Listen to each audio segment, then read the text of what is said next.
Point টেবিলে আরও একবার চমক দেখা গেছে। জয়ের পরেও পয়েন্ট টেবিলে ব্রাজিল আর্জেন্টিনার বিশাল পার্থক্য।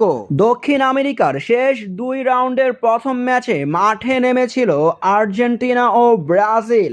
আর্জেন্টিনা মুখোমুখি হয়েছিল ভেনেজুয়েলার, অন্যদিকে ব্রাজিল মুখোমুখি হয়েছিল চিলির বিপক্ষে। দুই দলই ৩-০ গোলে বিশাল ব্যবধানে জয় পেয়েছে।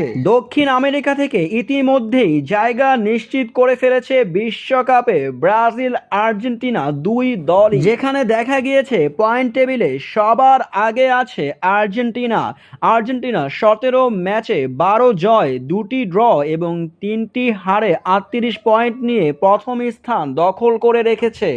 অন্যদিকে ব্রাজিল ১৭ ম্যাচ খেলেই ৮টি জয়, ৪টি ড্র এবং ৫টি হারে ২৮ পয়েন্ট নিয়ে দ্বিতীয় স্থান দখল করে রেখেছে। তবে পয়েন্ট টেবিলে লক্ষ্য করলে দেখা যায় আর্জেন্টিনা থেকে ১০ পয়েন্ট পিছিয়ে আছে ব্রাজিল। ইতিমধ্যেই বিশ্বকাপের বাছাই পর্বের জন্য দক্ষিণ আমেরিকা অঞ্চল থেকে ৮টি দল উঠে গেছে।